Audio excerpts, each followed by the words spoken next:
نکاح کے امیدواروں کے لیے خوشخبری۔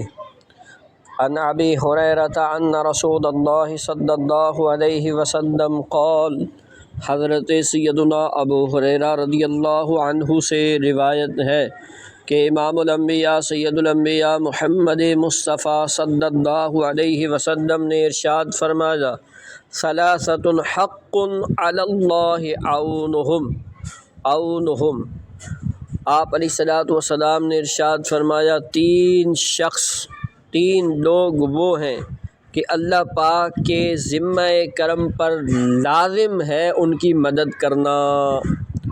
تین شخصوں کی مدد فرمانا اللہ پاک کے ذمہ کرم پر لازم ہے۔ ثلاثۃ حق علی اللہ عونہم، تین شخصوں کی مدد فرمانا اللہ کے ذمہ کرم پر لازم ہے۔ المکاتب الذی یرید الاداء، وہ مکاتب غلام جو ادا کا ارادہ رکھتا ہو۔ والناکح الذی یرید العفاف، وہ نکاح کرنے والا جو پاک دامنی کا ارادہ کرے۔ والمجاہد فی سبیل اللہ، اور اللہ کی راہ میں جہاد کرنے والا غازی اللہ پاک نے اپنے ذمہ کرم پر لازم فرمایا ہے ان تینوں کی مدد کرنا۔